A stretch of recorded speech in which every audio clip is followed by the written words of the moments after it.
So, if you have your Bibles, you can turn to the book of James. That's where I'm going to be reading out of today, or if your phone or your tablet or whatever it is that you use. The book of James, I'm going to read chapter 1, verse 26 and 27. It's only going to be 2 verses. I'm going to give a little context for it afterwards, but those are the 2 verses that we're going to focus on today. I think it's an important passage. I think James is one of the books that really, as people, as Christians, we need to delve into, especially in today's age.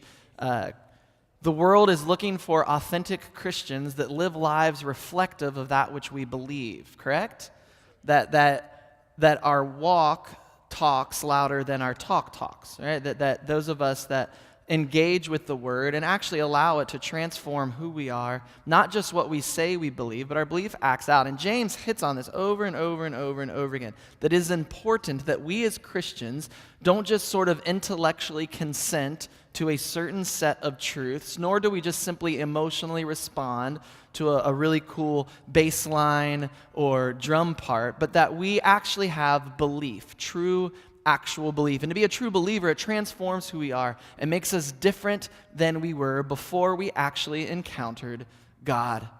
And James plays this over and over and over again throughout his letter, saying, look, this is what it looks like to be a Christian. This is what it looks like to engage with God. This is what, in this passage, true worship looks like. And so if you want to read along with me, the book of James, chapter 1, verse 26, and this is what it says. Those who consider themselves religious but cannot bridle or keep a tight rein or hold on to their tongues deceive themselves, and their religion is worthless. Pure and faultless religion, some of your translations may say undefiled religion, in the sight of God our Father looks like this: to take care of the orphans and widows in distress and keep oneself unspotted, non-polluted, undirtied by the world. Now that word there, religion has come on tough times recently. I think we can all say that. It's almost an insult to call yourself religious, right? We say things, fun, trite little statements like, I'm not in a religion, I'm in a relationship, right? You've probably heard that. How many of at some point in your life, and don't point, how many at some point in your life have heard that phrase? It's not a religion, it's a relationship. The rest of you are lying because I hear it all the time, right? Right? It's said a lot, and that's fine. Like, I understand what they're trying to say. But the fact of the matter is, we're both but more, right? It's not simply a relationship that we have with God any more than it is just a relationship that a baby has with its mother when it's in the womb. I mean, can you imagine? Let's say you talked to like a baby, right? If you've ever been pregnant or been around someone who's pregnant, isn't that like the thing to do? You walk up and you rub their belly, right? And if you're a pregnant lady, you know exactly what I'm talking about. If you're a non-touchy pregnant lady, you may have broken hands, right? It's amazing. Like, there's no other time in our culture it's okay to run up and randomly rub a stranger's belly. Like, and people would do this when Shara was pregnant. They would come up and they would rub her belly and they would be like, oh, how are you doing, babe? So what I started doing, I started rubbing their belly. I did. They'd be rubbing Shara's belly and I'd be rubbing theirs, and they'd be like, this is weird, and I'd be like, yep. So they stopped. Right? But can you imagine, let's say you walked up to this pregnant lady and you talked to her baby and you said, do you have a relationship with your mom? And the baby would look at you and say, that is a colossal understatement, assuming babies talk and use words like colossal, right? That is a colossal understatement. I mean, sure, I have a relationship with my mom, if that's what you want to use, but it's so much more than a relationship. It's everywhere my mom goes, I go. Everything my mom does, I do. If I get hungry, I pull this little cord and she starts drinking weird pickle juice stuff, right? It just, like, more apple juice, and she drinks, and I want fries. For us, man, it was guacamole. My wife never ate guacamole before we found out we were pregnant, and then she could not get enough avocado in her life. It was just, and little Harper's just down there going, more avocado, and everything my mom eats, I eat. If my mom partakes of bad stuff, if she's drinking or she's smoking, right, I deal with that. If my mom doesn't get enough sleep, I deal with that. Wherever my mom goes, I go. Whatever my mom does, I go. Whatever my mom partakes in, I partake in. It is not just a relationship. My entire existence is wrapped up in this woman. Everything I am, everything that I have is dependent upon her, in whom I live, and I move, and I breathe. And so you can see the issue when we say things like, oh, I just have a relationship with God.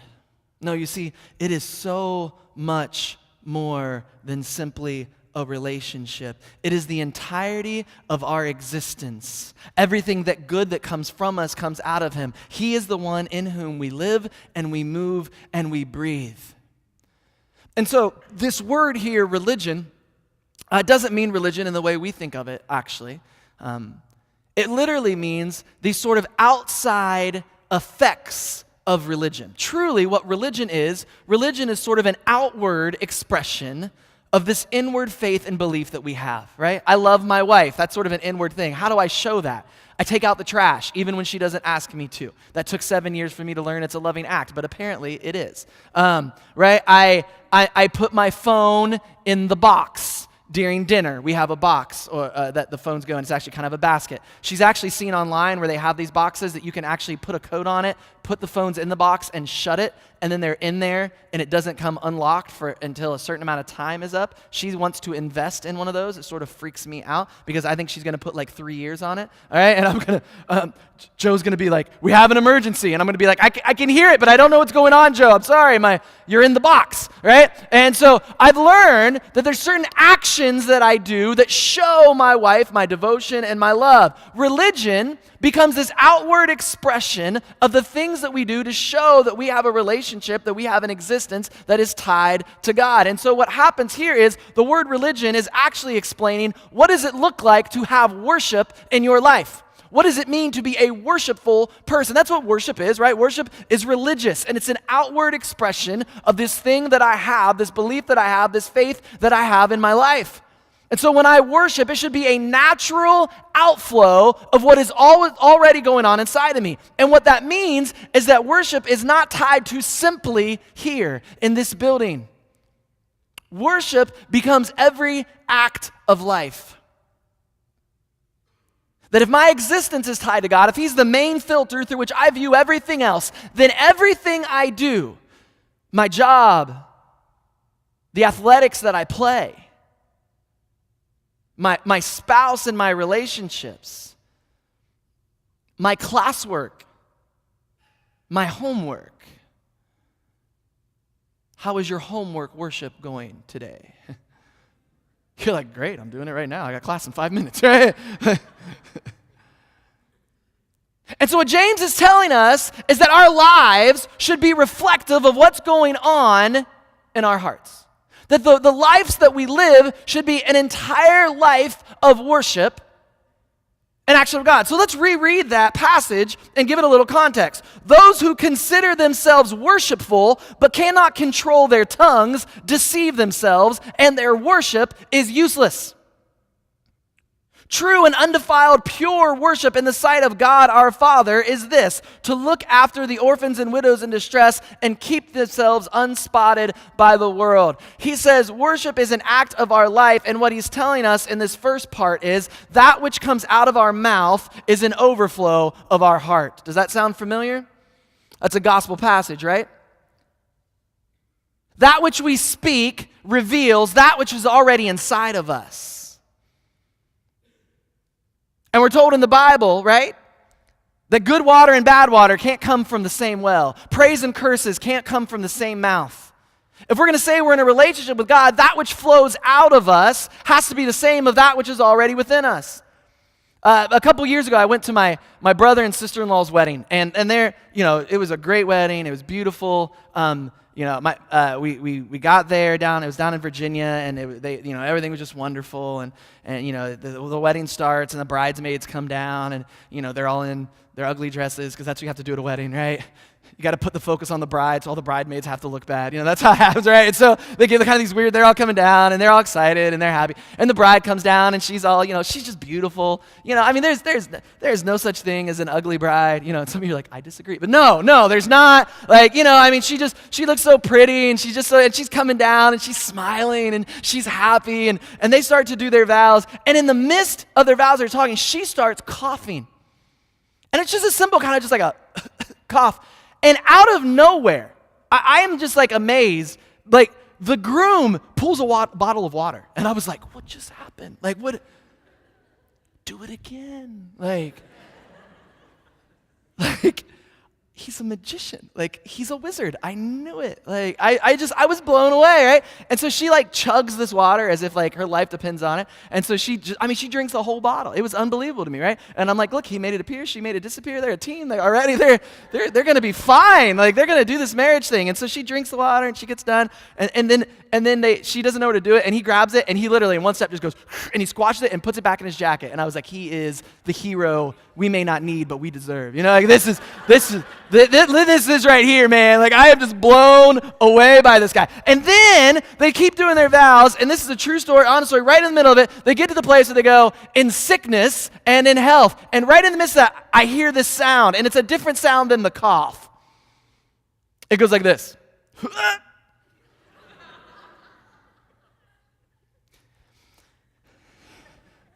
And I'm standing right here, and I'm like, oh, this is going to be awesome. Like, I am just in awe of what's going on. And I hear it again. It's like, huh? And slowly people are starting to realize what's happening. And they're like, oh no, she's going to blow. Like, it is. And all of that water and the nerves and what we found out later was the flu was coming into one perfect storm. And some of you girls are getting traumatized, like, oh Lord, don't speak this over my life. I rebuke Satan. Like, not today. Like, I can hear it. This is what happened. And literally, she starts to bend over, and out of nowhere, one of the groomsmen brings a trash can, and I'm like, grand finale! And she goes, whoa! And it was unbelievable. It was amazing. And I remember specifically thinking at that moment, how does such nasty stuff come out of such a beautiful girl? But my wonder is how often does God think that about us? How does such horrible stuff come out of such a beautiful creation?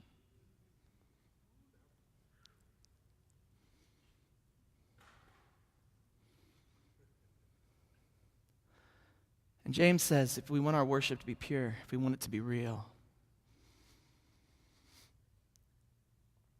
that it starts here, but it shows here. And the way we use our words and the way we use our lives matters. And the way we engage with one another matters. The way we treat our neighbors, the way we treat our coworkers, the way we treat our parents and our siblings, the way we treat our spouses, the way we treat our roommates, our RDs, our professors. Professors got an amen on that one. Matters.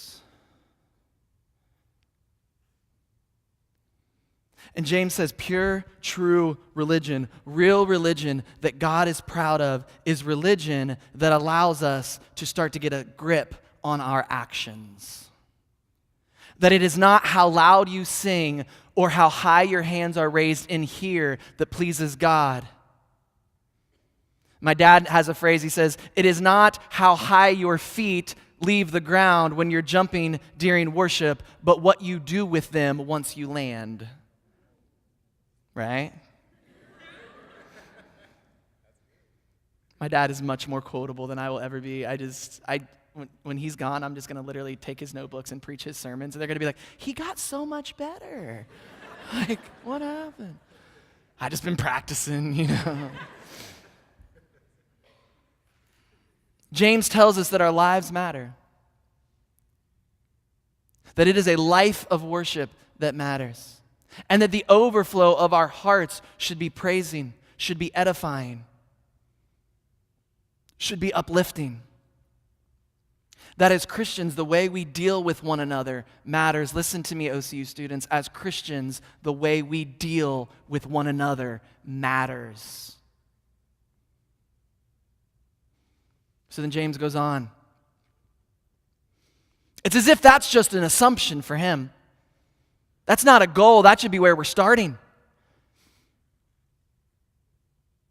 That control of our tongues, control of our mouths, control of the sort of day-to-day living of life, we should already have that. If we're going to be Christians, that should be the natural outflow already. Then he goes on to say, you want to know what pure and undefiled and faultless religion is? It's to look after the orphans and widows in distress and keep oneself unspotted by the world. What I have found is in this culture, meaning the culture that this was written in, the Jews cared a lot about purity. They cared a lot about cleanliness. It mattered. We're all friends here, right, at Ohio Christian University. We're all friends here. Visitors, you can answer in this too. It's all right. Listen, I'm going to tell, just from right now, I can already tell, this visitors group is significantly better than the visitors group we had last month. You guys you're looking at me and you're smiling. I ask you things and you nod your head. We need to pick more from this group, admissions people. I don't know how we do that, but that needs, so how many of y'all are clean freaks? Like, you just like things clean, you like things orderly. Raise your hand. It's cool. We're not going to judge you. There's a few of you here. It's all right. There's a few of you here. Some of the roommates are like, really? I didn't notice that. And you're right. No, it's it's cool. Like, my father is a bit of a germaphobe, right? And which is bad because he married a woman and then he had a son who we're germ encouragers, right? Like that thing that you have to eat a pound of dirt, to get your immune system up. Like, I was like, okay, where's the dirt? How many am I allowed? I'm horrible. Like, I share germs freely. It just doesn't bother me. My dad, when I was my dad's associate pastor, we would go through the sanctuary as a decent sized church, and he would have to shake hands with people. And for someone who's a germaphobe, the other people's hands are not the cleanest thing in the world, and he just couldn't handle. And so what happened is he would shake hands, and I would walk behind him, and he would actually put his hand behind him after so many times, and I was carrying a bottle of Germ-X. And I would squeeze Germ-X on his hand, and he would clean them, and then go to the next person. And at one point this happened, and this lady was like, "Do you think I'm dirty?" And my dad was like, no. I think everyone's dirty. Like, it's not you, ma'am. It's everybody. I don't want to touch anyone's hands, right? Try to hug me and I will kick you. He's just like, get germs. He just doesn't like germs. He can't handle germs. And we had a girl in college that was like that. We'll call her Amy, because that's her name, right? And Amy, man, was a clean freak. She was a nursing major, so I think that was part of the issue. Amy liked cleanliness, and she would come into in our apartment that we had there at the school, you had to walk through the kitchen to get to the living room, right? And Amy couldn't walk through the kitchen to get to the living room if there were dirty dishes. She had to clean them. So we would call Amy about every 3 weeks. We'd be like, hey, we're doing a movie night. And she'd walk in, she'd be like, dishes! And we'd be like, where did those come from? That's so weird, right? And the dishes fairy would clean them and put them away and then come eat with us. Well, we had a communion service at our school that year, and it was kind of a cool communion service. What they were talking about is there's messiness in life. Can we all agree that there's messiness in life? You do life with people, you're going to have a mess. You're going to have it in your homes. You're going to have it in your workplace. Sometimes, occasionally, not at this school, but other schools have messiness, right? And so there's messiness happens. And he talked about doing life together gets messy, and we put our hands in these buckets of dirt. And then we took back and we had dirt all over his hands. And he said, here's what's going to happen now. We're going to serve communion to one another with dirty hands. Yeah, some of you clean freaks, you're sweating. Like, your palms are sweaty. Knees weak, arms are heavy. Something on your sweater, mom's spaghetti. You don't know what to do. Like, you're freaking out right now, right? You're just like, they did what? Yeah, here's what's awesome. I had a front row seat. Amy was 2 rows in front of me. And she looked at her hands and she said, nay, nay. And she just immediately starts cleaning these hands, right? And then I could see what it is because we had to serve the person beside us, and she starts looking. And we're in the back laughing because we know what's coming. And she just keeps looking. And finally she's like, and the girl looks, and she's like, could you clean your hands before you serve me communion? And the girl's a rule follower. She's like, no, he told us. And immediately Amy's like, I do not care. Right? And it just puts germ. And here's the problem, right? The Jewish people were germ-exing people out of the kingdom. Because the case so much about cleanliness, so much about purity, but not about what was actually going on in the heart. They wanted you to look the right way, act the right way, talk the right way. They wanted certain things about you, right? It mattered what your hair looked like. It mattered if your beard was looking good. It mattered if you had the tassels tied in the right place. But they had missed the entire heart of what was worshipful. Guys, and if we're not careful, if our worship is more about rules and regulations or more about certain truths that we have to identify, we're going to Germex people out of the kingdom as Christians. And he says, you want to know what pure and undefiled? These were big words for that culture. You want to know what's pure? You want to know what's worthy? You want to know what it looks like to be clean? Get out with dirty people. That's what he's saying.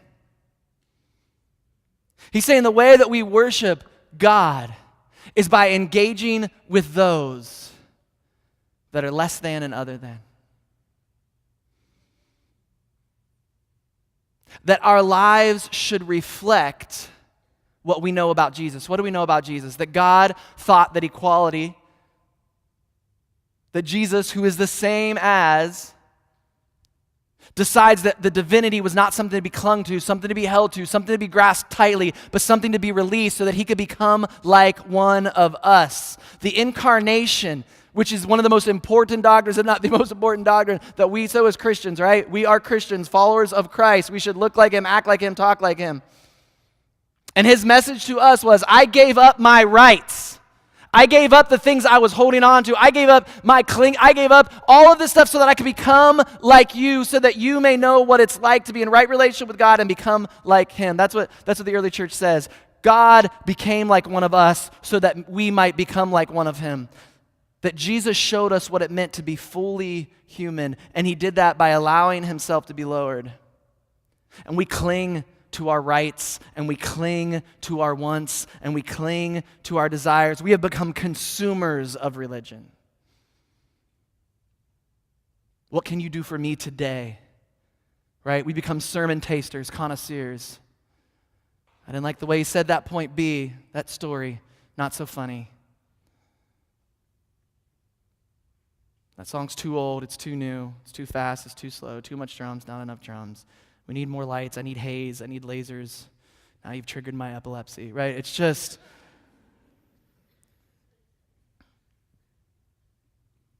What can the church do for me? God, what can you do for me? And we train this up. And James says, if you want to know what worship looks like, it's not that. Jesus says, you want to know what worship looks like? It's picking up your cross and following me. Following you where? All the way to the end. Worship is pure and clean when it's outwardly focused. I told the church this Sunday morning, there is nothing more empty than a man turned in on himself.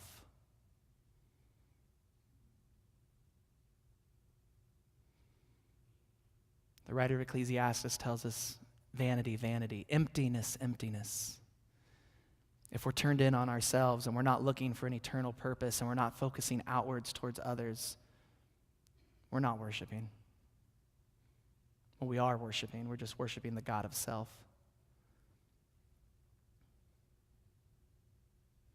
Can you imagine what the world would look like? Can you imagine how much more calm and easy your life would be if you started giving up some of your rights? Like, what if you gave up your right to have an opinion? Right? Wouldn't that be nice?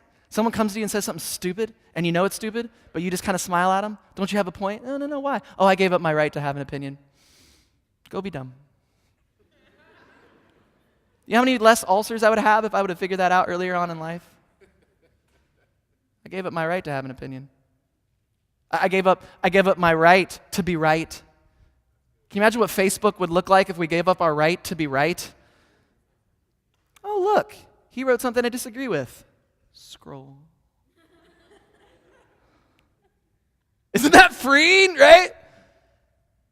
What if we gave up our right to criticize? What would that look like?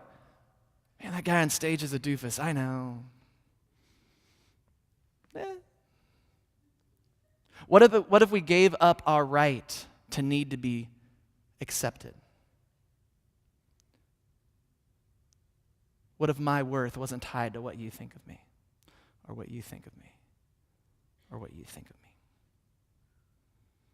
I just gave up that right. Do you see how much freeing life is? What happens now? Now I can actually worship. Because my identity is not found in you or my job or what I do or in my Facebook post or how many likes or shares I get. Apparently it's easier to be my friend than it is to be my follower because I have a lot more friends on Facebook than I do followers on Twitter. What if I gave up all that?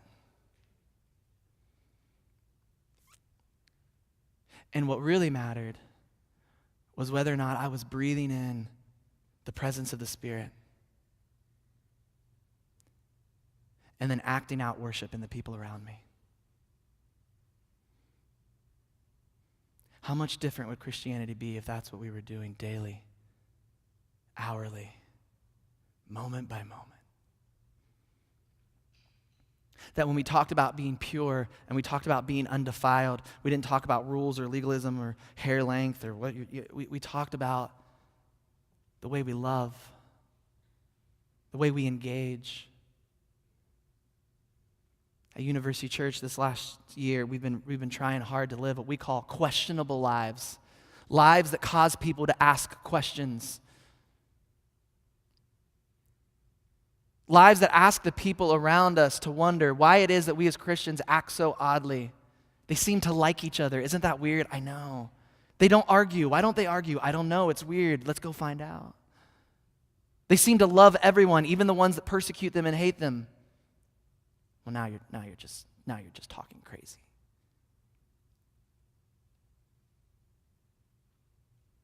What if our lives reflected the songs that we sing, the scriptures we read, and what we say we believe here? That's what James is talking about.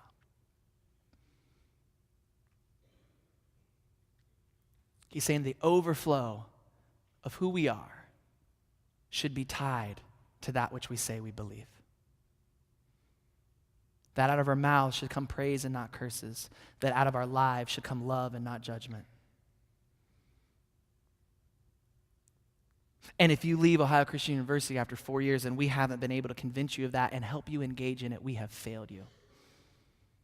One of the goals, one of the consistent goals that we always talk about, whether it's in a strategic planning meeting or it's over in student development or it's faculty getting together, how can we take these ancient truths and help our students not just hear them? That's what it says in this passage before here. Don't just be hearers of the word, but that we actively participate, that in the classroom, that you're not just hearing Scripture tagged on to the end of a lecture, but that a lecture is actually formed in Scripture and allowing you to transform your life. That a sermon is not simply something up here that we talk about and laugh about and get credit for, but that it pierces the very inside of who we are. That we don't just sing songs because we enjoy them, but we sing songs because they are proclaiming the truths that we live in our lives. That is what we do at Ohio Christian University.